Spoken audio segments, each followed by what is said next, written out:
Today we're breaking down 16 beginner tips to get you started in Lost Skies, a beautiful open world survival game that has just released to early access.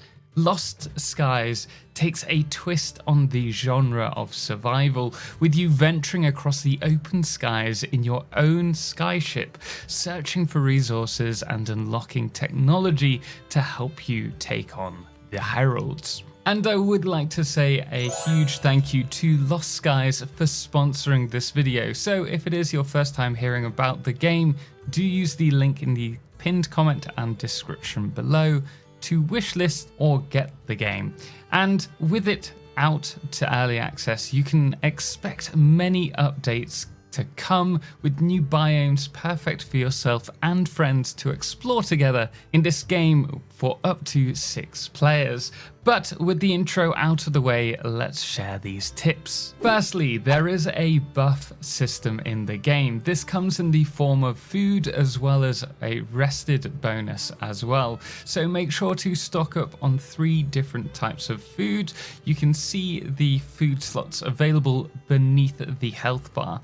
Now you're going to be swinging around the skies, so make sure to pack yourself with some stamina boosting foods like cloud mushrooms to get started and decat berries for health regen. And you can also cook these to slightly improve the buff that's given. Now it can get pretty dark in the caves, so make sure to use coral flares. These will run out over time when thrown, so either run around with them in hand or throw them and collect them up before their timer runs out so that you can keep reusing them. Once you unlock the grapple hook, the game really opens up in terms of traversal. Now, along with yeeting yourself by using F once grappled, you can also grapple enemies so that they don't escape, and you will also be using the grapple to solve puzzles.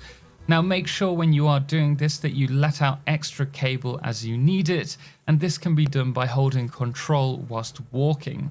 This is really useful for some of the later puzzles that use a much larger distance, but you can also use this same technique to abseil down cliffs, which is a great way to collect silica, which is found on the underside of the floating islands. Now it took me a while to master climbing and grappling, but remember, you can grapple to almost any surface. However, in order to open up the option to grapple, you need to either be swinging, free falling, or still. For example, whilst climbing, if you want to grapple to another point, you need to stop moving, stop climbing, and then aim where you want to grapple. This is the same if you're running. If you're heading downhill, you can actually save yourself some time by standing still, aiming at the ground, and then grapple launching yourself to the area that you're heading in. In Lost Skies, you actually have 2 inventories. Your belt inventory, which is smaller, but you keep upon death, and your chest inventory, which is larger. However, if you die, you'll have to collect your death crate if you want those resources. So keep any special items that you find or your tools that you want to craft again once you've died in your belt inventory. Now, when harvesting resources using the pulse hammer, you can hold the fire button to continuously fire out the pulses. Each ore node has 3 materials: an outer light grey crust, the golden ores, and the darker inner crust. If you hit the inner crust 4 times, the node will explode, losing any resources left on there. So don't shoot blindly. This can be good for killing enemies though, as it's essentially a free exploding barrel. Also, make sure to collect ores from different islands. Even though the nodes look the same, they often have different resources, so you may have missed some really valuable ores. When it comes to wood cutting, be careful that the trees don't collapse on you, causing considerable damage to yourself. But you can also increase the speed that you harvest the wood by clicking harvest only when the blue indicator shows. This will increase the speed until you miss a round. It's also very easy to miss, but you can change which materials you use when crafting. Simply left-click the material box in the crafting menus and any alternate resources that you have will be shown there, so make sure you don't waste valuable resources crafting ammunition. Now, I'm a big fan of the inventory system in this game. Though it's a little rough around the edges at times in early access, it does bring back really fond memories of playing the original XCOM series, but it does mean you always need to be on top of storage and inventory management. This has been made a little bit easier though, as you can rotate the items in the inventory by right-clicking once you've selected an item, allowing you to get every inch of space out of your inventory.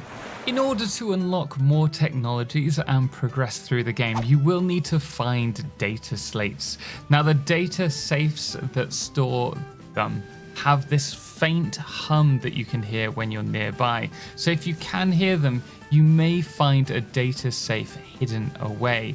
Just search your surroundings, as they like to hide things in plain sight. Now, one of the big aspects of the game is building your own airship.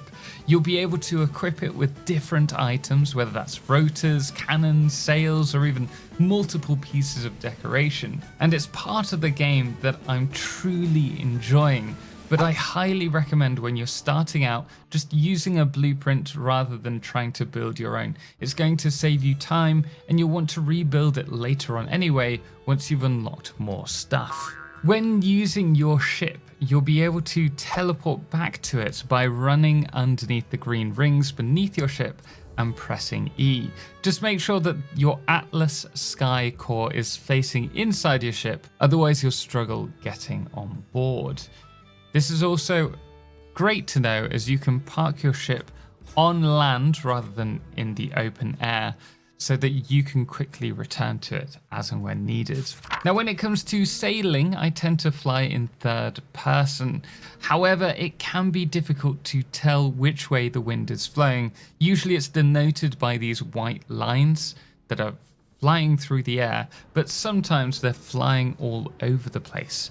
So if you're ever in doubt, you can always go back to first person view by pressing V, and the helm has a little arrow which points in the direction the wind is flowing.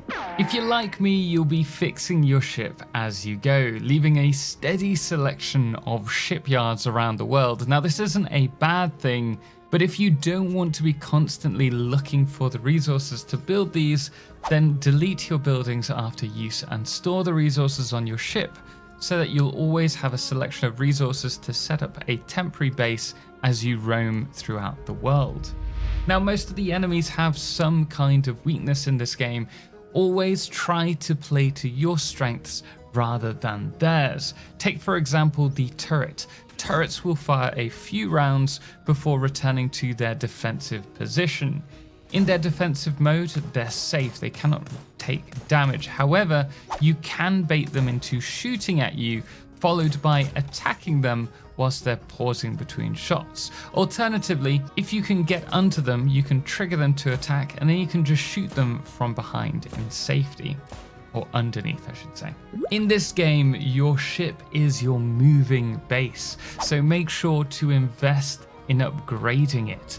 Unlocking better shipyards means a bigger base. Materials are also really important here, as they affect the resilience of your ship, which is how much damage your ship can take, as well as the many other stats like ship acceleration and fuel efficiency. So save your best resources for your main ship. And yes, you can build multiple ships. If you're like me, building up your main ship, you'll no doubt find that it becomes very slow and heavy. As such, I highly recommend building a small fighter craft to help you explore or hunt heralds. The lighter the ship is, the faster it can go, saving you a lot of time. Take, for example, my main ship here can fly at 15 knots. But this fighter flies at 35 knots and saves me a lot of time between islands. So there you are guys, 17 beginner tips to get you started out in Lost Skies. I hope you've enjoyed this video and I hope you enjoy the game as much as I am currently. And if you haven't checked it out yet, do remember to use the link in the description below. Thanks again does go to Lost Skies for sponsoring this video, and as always to all of our incredible supporters on Patreon, most notably our Lunar Eclipse patrons, Firefless, The Calamity, Ben, Star and Seeker Kala, as well as our Blood Moon of the day, which today is Jenny. Until next time, as always, ciao for now.